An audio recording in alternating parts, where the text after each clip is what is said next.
The war between Russia and Ukraine has now entered its third year, and there are signs it might be winding down. The recent flood of news has been overwhelming, with some developments leaving people astonished. But instead of focusing on the present moment, let's talk about drones. At the start of the conflict, this was a war of vastly unequal forces, and no one could have predicted it would evolve into the current situation. The reasons for this are complex and cannot simply be attributed to the substantial support from the West. Ukraine's own efforts have been equally significant. One of the most iconic symbols of Ukraine's self-reliance is undoubtedly the drone. Drones have had a revolutionary impact on modern warfare.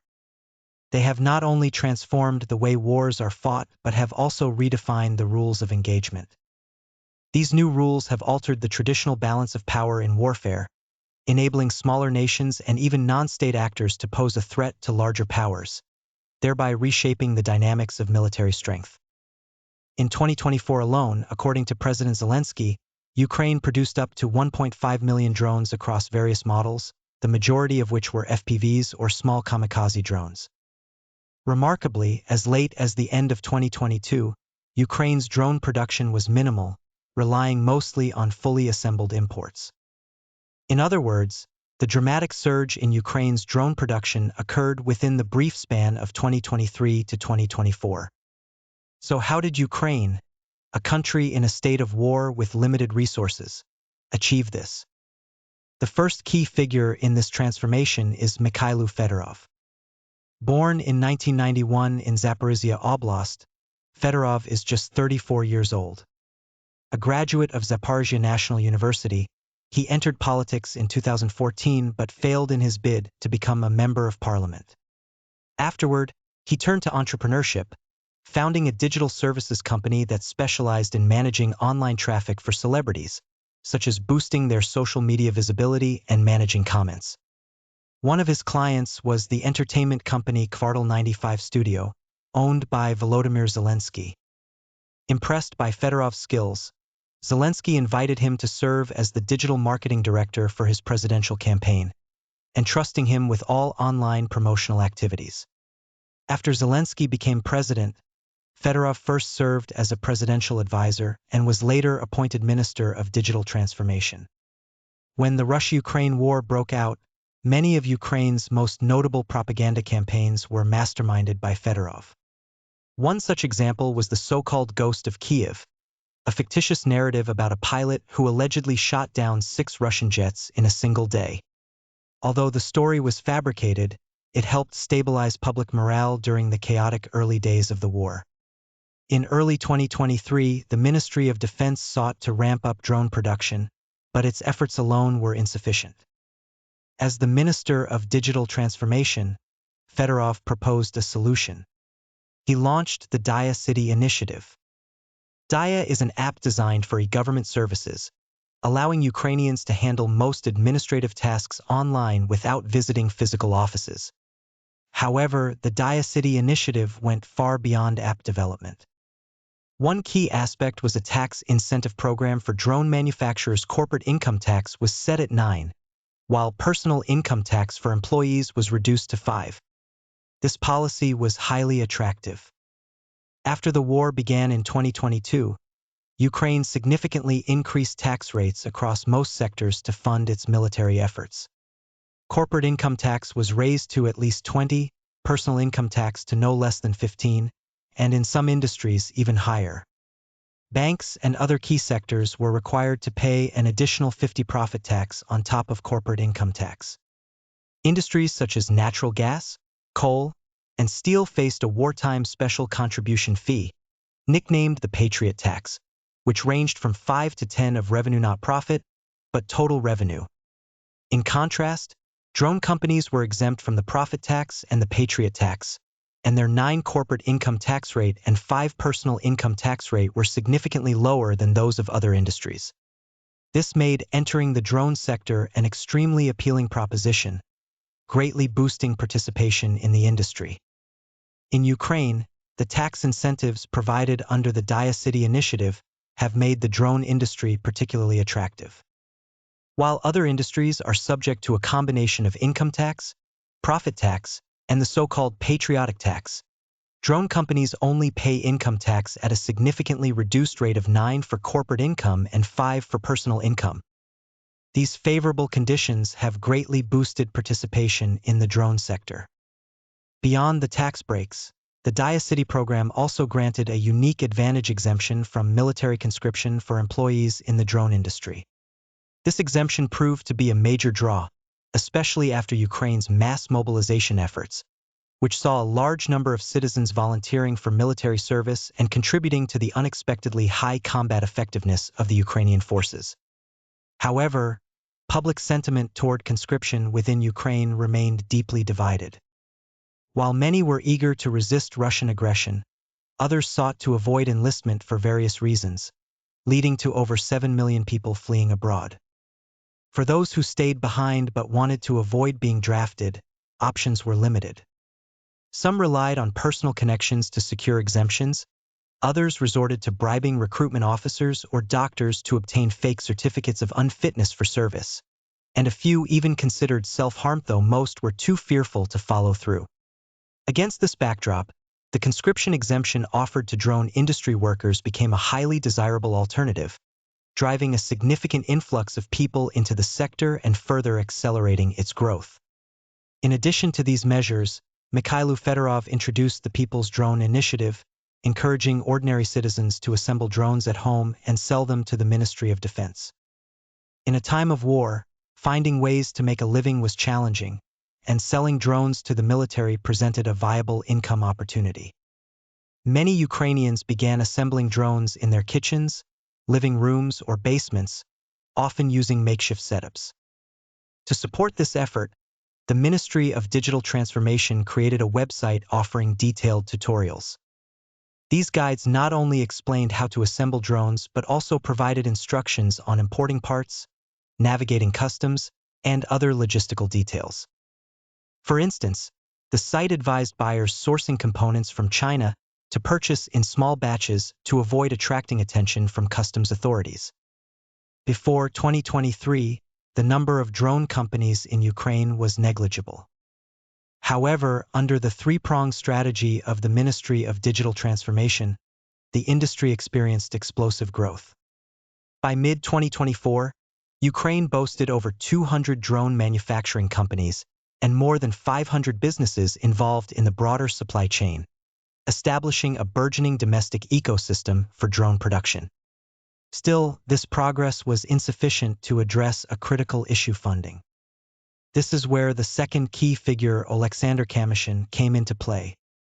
Born in Kiev in 1984 and a graduate of Kiev Polytechnic Institute, Kamyshin initially worked as an auditor at KPMG before joining the Dragon Capital Investment Fund, Ukraine's largest, managing assets worth approximately $600 million. One of the fund's partners was George Soros. In 2012, Kamyshin moved to SCM Investment Group, where he climbed the ranks over 7 years and gained the trust of the company's owner, Rinat Akhmetov, Ukraine's wealthiest individual. SCM, one of Akhmetov's many enterprises, also controls well-known assets such as the Azovstal steel plant and the Shakhtar Donetsk football club. Akhmetov is a complex figure in the Russo-Ukrainian conflict, often refraining from explicitly taking sides. While he likely leans toward Ukraine and the West, the majority of his assets are located in eastern Ukraine, leaving him particularly vulnerable to the economic impacts of conflict. For example, the Shakhtar Donetsk football club faced significant financial losses after being forced to relocate following the 2014 Donbass unrest, leading to a dramatic drop in revenue from ticket sales, sponsorships, and merchandise. This financial strain, coupled with Akhmetov's cautious political positioning, underscores the delicate balancing act he has had to maintain. After the 2014 unrest in eastern Ukraine, the Shakhtar Donetsk football team was forced to leave their hometown of Donetsk, relocating first to Lviv, then Kharkiv, and finally Kiev. It quickly became clear that being away from home came with significant challenges.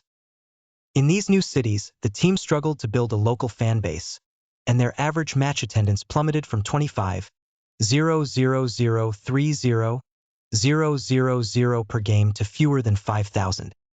Many locals were dismissive, seeing them as outsiders intruding for charity. The drop in ticket sales was compounded by declining sponsorships and merchandise revenue. Before 2014, the team's finances were relatively stable, often breaking even or even turning a profit during good years by selling players, earning them the nickname a top European talent shop. However, starting in 2015, the team consistently operated at a loss, with annual deficits ranging from 30 to 50 million euros. The only reason the club survived was due to the financial support of Rinat Akhmetov, Ukraine's richest man. For Akhmetov, this was no small burden, as his main industry, steel and coal, were capital-intensive, meaning high assets but also high liabilities. In 2014, his net assets were just $1.08 billion, so covering the team's multimillion euro losses each year was painful. This experience made Akhmetov highly cautious about taking sides in Ukraine's political conflicts. As a major figure, his neutrality carried weight, and if he appeared indecisive, many others might follow suit, potentially undermining Ukraine's unity. By late 2021, as tensions on the Russia-Ukraine border escalated, President Zelensky sought to secure Akhmetov's support by offering him a share of political influence.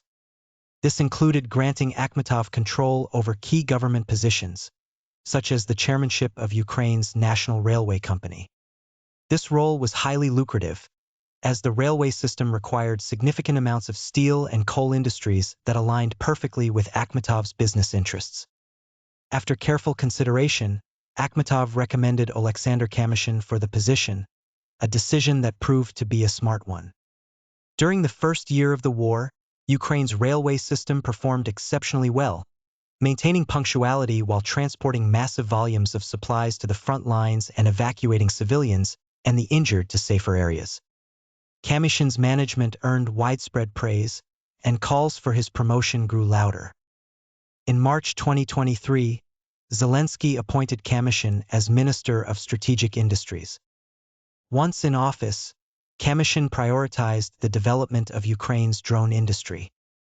Drones were urgently needed on the battlefield and represented a sector where Ukraine's existing industrial base could make a meaningful contribution. Prior to 2023, Ukraine relied heavily on importing drones, with minimal local assembly. Kamyshin recognized that this dependency was unsustainable and began efforts to localize production.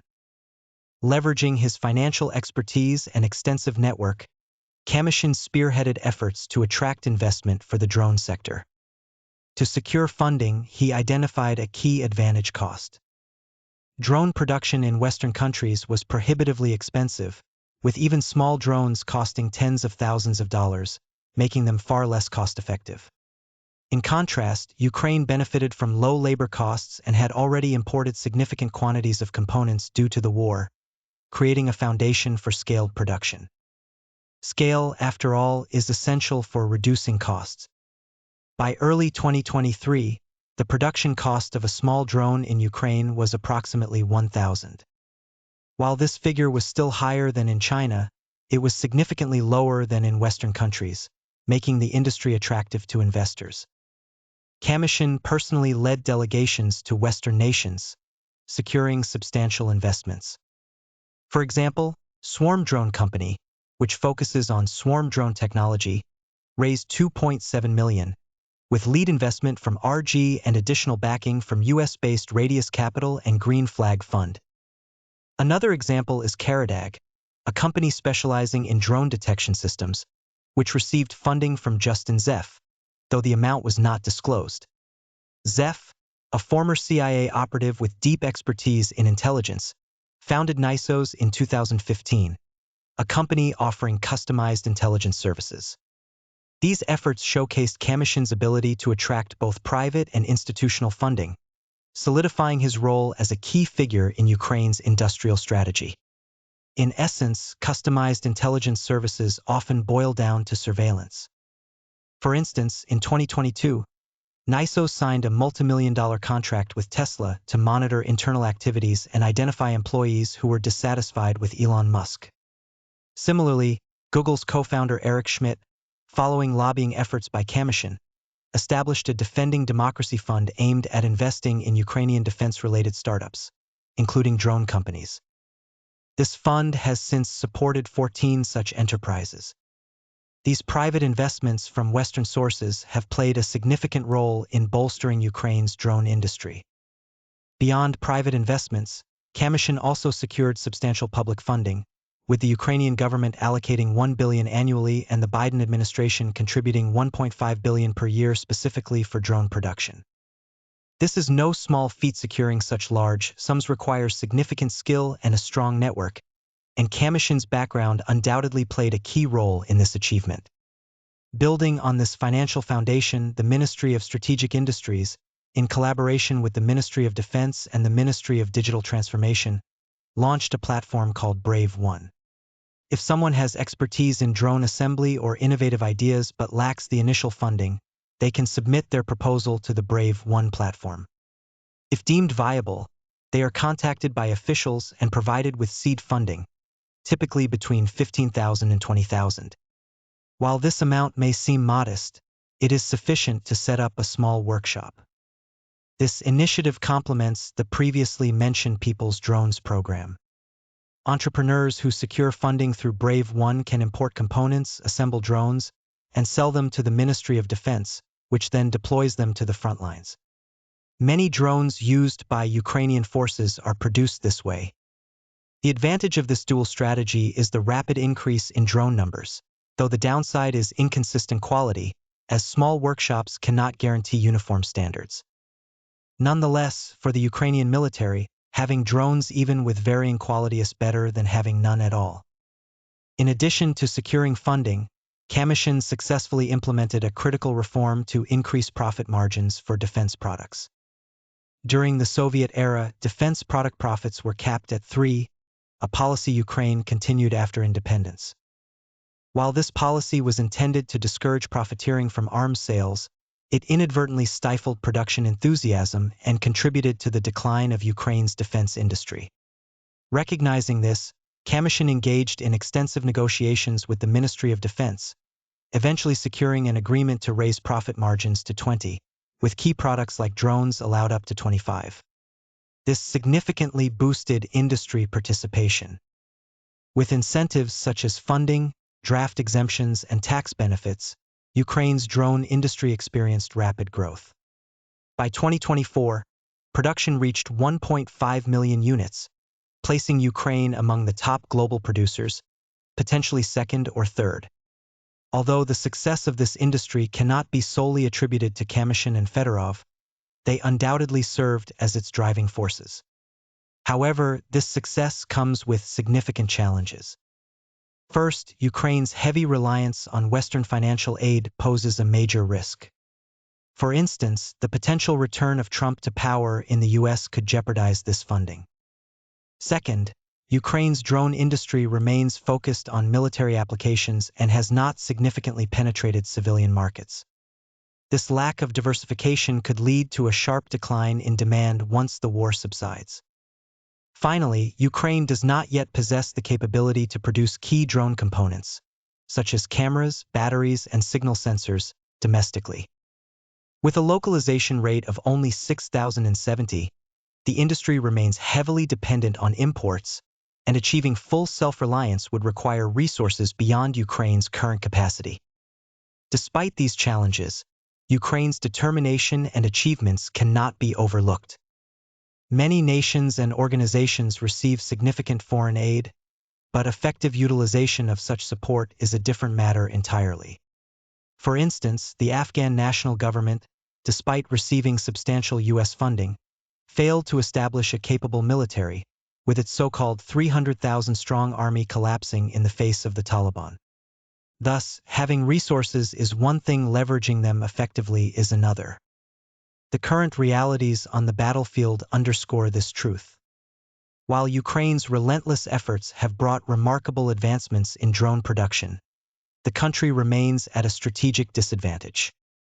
Russia's larger size, greater resources, and comprehensive advantages have created an uneven playing field. No matter how much Ukraine develops its drone industry, it can only address some of these disadvantages, not all. Relying on a single strategy is unrealistic in a world governed by material and objective realities. And war, as history has shown, is never just about the war itself. At this moment, whether it is Zelensky, Fedorov, or Kamyshin, they might find themselves gazing across the Atlantic toward the United States, quietly sighing in hope or despair.